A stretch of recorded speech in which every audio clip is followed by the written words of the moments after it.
Hello friends, నేను మీ చరణ్ తేజ. మీ favourite YouTube ఛానల్కి స్వాగతం, సుస్వాగతం. ఈ లైఫ్లో ఎంజాయ్ చేస్తూ, నవ్వుతూ కొత్త విషయాలు నేర్చుకోవాలనుకుంటే ఈ ఛానల్ నీకోసమే. నేను ఈరోజు ఒక సంచలనాత్మక టాపిక్ గురించి మాట్లాడుతున్నాను. అదే మంచు మనోజ్ కుటుంబం వివాదం. ఈ గొడవ ఎందుకు మొదలైంది అసలు? ఇందులో ఉన్న రహస్యాలు ఏంటి అన్నీ ఒక్కొక్కటిగా ఈ వీడియోలో చూసేద్దాం. సో సీట్ బెల్ట్ పెట్టుకోండి. ఈ రోలర్ కోస్టర్ రైడ్ స్టార్ట్ అవుతోంది. అయితే మొదలుపెట్టే ముందు మీరు ఇంకా మన ఛానల్ని సబ్స్క్రైబ్ చేసుకోకపోతే ఇప్పుడే సబ్స్క్రైబ్ చేసుకోండి, బెల్ ఐకాన్ ప్రెస్ చేయండి. వెంటనే మీకు నోటిఫికేషన్స్ వస్తాయి. ఎందుకంటే మీకు ఇలాంటి అద్భుతమైన కంటెంట్ని మిస్ అవ్వకూడదు కదా. సో మరి ఇక టాపిక్లోకి వెళ్ళిపోదాం. ఏమాత్రం ఆలస్యం చేయకుండా. మంచు మనోజ్ తెలుగు సినిమా ఇండస్ట్రీలో ఒక ప్రముఖ నటుడు. అతని తండ్రి మోహన్ బాబు ఒక లెజెండరీ యాక్టర్, ప్రొడ్యూసర్ మరియు ఎడ్యుకేషనిస్ట్. మంచు కుటుంబం అంటే తెలుగు సినిమా అభిమానులకి ఒక గౌరవం. కానీ గత కొన్ని సంవత్సరాలుగా ఈ కుటుంబంలో జరుగుతున్న వివాదాలు అందరినీ ఆశ్చర్యపరిచాయి.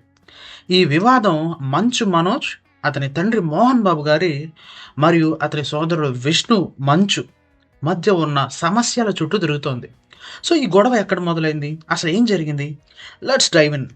మంచు కుటుంబం వివాదం అనేది ఒక రోజులో జరిగిన సంఘటన కాదు. ఇది సంవత్సరాలుగా కొనసాగుతున్న ఒక సంక్లిష్టమైన కథ. మొదటిసారిగా ఈ వివాదం 2023లో బయటకు వచ్చింది. మనోజ్ తన సోదరుడు విష్ణు మంచు మీద సీరియస్ ఆరోపణలు చేశాడు. విష్ణు తమ స్టాఫ్ని చెడుగా ట్రీట్ చేశాడని, అనవసరంగా దౌర్జన్యం చేశాడని మనోజ్ ఒక వీడియో ద్వారా ఆరోపించాడు. ఈ వీడియో సోషల్ మీడియాలో వైరల్ అయింది. కానీ విష్ణు ఈ ఆరోపణల్ని తిరస్కరించాడు. ఇది ఒక రియాలిటీ షో కోసం తీసిన వీడియో అని, అందులో నిజం లేదని చెప్పాడు. అయితే ఈ సంఘటన తరువాత కుటుంబంలో ఒక చీలిక స్పష్టంగా కనిపించింది. 2023లో మనోజ్ భూమా మౌనిక గారిని వివాహం చేసుకున్నారు. ఈ వివాహం తర్వాత వివాదం మరింత తీవ్రమైపోయింది. కొందరు అభిమానులు, మీడియా ఈ వివాహం కుటుంబంలో ఉన్న సమస్యలకు ఒక కారణమని ఊహించారు. మనోజ్ మాత్రం తన భార్య మీద ఎలాంటి ఆరోపణలు వచ్చినా వాటిని తీవ్రంగా ఖండించారు. నా భార్యని, పిల్లల్ని ఈ వివాదంలోకి లాగడం నాకు బాధ కలిగిస్తోంది. నేను ఆస్తి కోసం లేదా డబ్బు కోసం ఈ పోరాటం చేయడం లేదు అని మనోజ్ ఒక ఇంటర్వ్యూలో చెప్పారు. 2024 డిసెంబర్లో ఈ వివాదం మరో మలుపు తిరిగింది. మోహన్ బాబు తన కుమారుడు మనోజ్, అతని భార్య మౌనిక మీద పోలీస్ కంప్లైంట్ ఫైల్ చేశారు. తనకి ప్రాణహాని ఉందని, మనోజ్ వల్ల తన ఆస్తులకు రక్షణ లేదని ఆయన ఆరోపించారు. ఈ కంప్లైంట్ తర్వాత మనోజ్, మౌనిక మీద కేసు నమోదైంది. అయితే మనోజ్ ఈ ఆరోపణలని తప్పుడు ఆరోపణలని, తనను ఇరికించే కుట్ర అని పేర్కొన్నాడు. నేను ఎప్పుడూ తప్పు చేయలేదు, నాకు భయం లేదు అని ఆయన స్పష్టం చేసేసాడు. సో 2025లో ఏప్రిల్లో ఈ వివాదం మరింత హైలైట్ అయిపోయింది. మనోజ్ తన కుటుంబ ఫామ్ హౌస్లోకి ప్రవేశించడానికి ప్రయత్నించాడు, కానీ గార్డ్స్ అతన్ని ఆపేశారు. దీంతో మనోజ్ ఫామ్ హౌస్ ముందు ధర్నా చేశాడు. అతను అలా రోడ్డు మీద కూర్చుని నిరసన తెలిపిన ఫోటోలు, వీడియోలు సోషల్ మీడియాలో వైరల్ అయిపోయి, అతను మీడియాతో మాట్లాడుతూ, నేను నా ఇంట్లోకి వెళ్ళలేకపోతున్నాను, నా కారు, వస్తువులు తీసుకునేసారు, నేను ఎవరితోనూ గొడవ పడడం లేదు, కానీ నా హక్కుల కోసం పోరాడుతున్నాను అని చెప్పాడు. ఈ సంఘటనలో మరో ట్విస్ట్ ఏంటంటే, మనోజ్ తన సోదరుడు విష్ణు మీద కారు దొంగతనం ఆరోపణలు చేశాడు. అతను జైపూర్లో తన కూతురు బర్త్డే సెలబ్రేషన్లో ఉన్నప్పుడు తన ఇంట్లోకి 150 మంది చొరవబడి విధ్వంసం చేశారని, తన కారుని తీసుకెళ్లారని కంప్లైంట్ చేశాడు. ఈ ఆరోపణలు విష్ణు టీం తిరస్కరించింది. కానీ ఈ సంఘటన మీడియాలో పెద్ద చర్చనీయాంశం అయిపోయింది. ఈ వివాదం మనోజ్ తన తల్లి నిర్మలాదేవి గారు, సోదరి లక్ష్మి మంచు గారి గురించి కూడా మాట్లాడాడు. సో లక్ష్మి గారు ఈ విషయంలో పబ్లిక్గా ఎక్కువగా మాట్లాడలేదు. కానీ నిర్మలాదేవి గారు ఒక లేఖ ద్వారా మనోజ్ ఆరోపణలని ఖండించారు.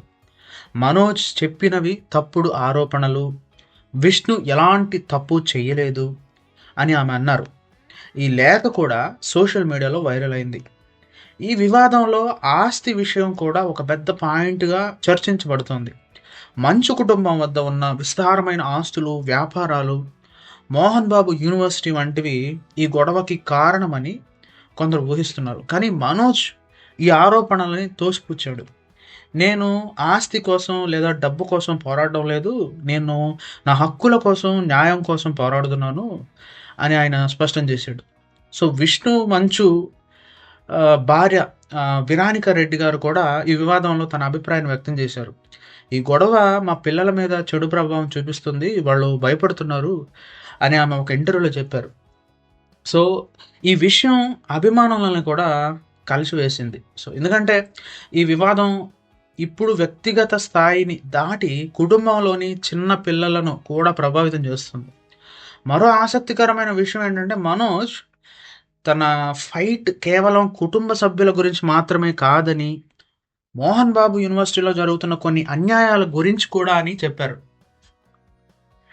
నేను స్టూడెంట్స్ కోసం, స్టాఫ్ కోసం పోరాడుతున్నాను. వాళ్ళ మీద జరుగుతున్న అన్యాయాన్ని ఎదురిస్తున్నాను అని ఆయన అన్నారు. ఈ కమెంట్స్ మీడియాలో చాలా చర్చనీయాంశమయ్యాయి. ఈ వివాదంలో పోలీసులు కూడా ఇన్వాల్వ్ అయ్యారు. రాచకొండ పోలీస్ కమిషనర్ గారు ఈ కేసును విచారించారు. మనోజ్, విష్ణు ఇద్దరూ పోలీస్ స్టేషన్లో హాజరయ్యారు. అయితే ఈ విచారణలో ఇంకా ఎలాంటి స్పష్టమైన రిజల్ట్ రాలేదు. పైగా ఈ కేసులు మరింత క్లిష్టంగా మారుతున్నాయి. ఇప్పుడు మనం ఈ వివాదం యొక్క తాజా అప్డేట్కి వస్తే 2025 ఏప్రిల్లో మనోజ్ మరోసారి హెడ్లైన్స్లోకి వచ్చాడు. అతను తన ఇంట్లోకి ప్రవేశించడానికి ప్రయత్నించినప్పుడు గార్డ్స్ అతన్ని ఆపడంతో అతను రోడ్డు మీద ధర్నా చేశాడు. ఈ సంఘటన అతని అభిమానుల్ని కలిసివేసింది. చాలామంది సోషల్ మీడియాలో మనోజ్కి సపోర్ట్ చేస్తూ పోస్టులు పెట్టారు. అయితే మరికొందరు వివాదం ఇంకా ఎందుకు సాల్వ్ కాలేదని ప్రశ్నిస్తున్నారు. ఈ వివాదం గురించి అభిమానుల అభిప్రాయాలు కూడా విభిన్నంగా ఉన్నాయి. కొందరు మనోజ్ని సపోర్ట్ చేస్తూ అతను న్యాయం కోసం పోరాడుతున్నాడు అని అంటున్నారు. మరికొందరు ఏమంటే ఇది కుటుంబ సమస్య, దీన్ని పబ్లిక్ ఎందుకు తీసుకొస్తున్నారు అని అడుగుతున్నారు. ఈ సోషల్ మీడియాలో ఈ టాపిక్ గురించి రోజు కొత్త పోస్టులు, కామెంట్స్లు వస్తూనే ఉన్నాయి. ఈ వివాదం ఇప్పటి వరకు సాల్వ్ కాకపోవడం వల్ల మంచు కుటుంబం మీద అభిమానుల్లో కొంత నిరాశ కూడా కనిపిస్తుంది. మోహన్ బాబు లాంటి లెజెండరీ యాక్టర్ కుటుంబంలో ఇలాంటి గొడవలు జరగడం చాలామందికి బాధ కలిగిస్తుంది. అయితే ఈ వివాదం ఈ వివాదం ఎలా ముగుస్తుంది? మనోజ్, విష్ణు, మోహన్ బాబు గారు, సో వీళ్ళ మధ్య సమస్యలు సాల్వ్ అవుతాయా, లేక ఇంకా కొత్త ట్విస్టులు వస్తాయా అనేది టైం మాత్రమే చెప్పగలదు. ఫ్రెండ్స్, ఇది ఈరోజు మనోజ్ కుటుంబం వివాదం గురించి పూర్తి కథ. ఈ విషయంలో మీ అభిప్రాయం ఏంటి? మనోజ్ సరైన పని చేస్తున్నాడా, లేక ఈ గొడవని కుటుంబంలోనే సాల్వ్ చేసుకోవాలా? మీ కమెంట్స్లో తప్పకుండా తెలియజేయండి. మీ ఫీడ్బ్యాక్ మనకు చాలా అవసరం. నేను ఖచ్చితంగా ప్రతి ఒక్క కామెంట్ చదువుతాను, చూస్తాను. ఈ వీడియో మీకు నచ్చితే లైక్ చేయండి, మీ ఫ్రెండ్స్తో షేర్ చేయండి. మన ఛానల్ని ఇంకా సబ్స్క్రైబ్ చేయకపోతే ఖచ్చితంగా సబ్స్క్రైబ్ చేసుకోండి. ఎందుకంటే ఇలాంటి ఇంట్రెస్టింగ్ కంటెంట్లు మీకు రెగ్యులర్గా డైలీ ఒక 2 వీడియోస్. సో నేను ఖచ్చితంగా 2 వీడియోస్ డైలీ పెడతాను. నెక్స్ట్ వీడియోలో మరో అద్భుతమైన టాపిక్తో నేను ముందుకు వస్తాను. అప్పటి వరకు stay tuned, stay happy, stay safe. Bye bye.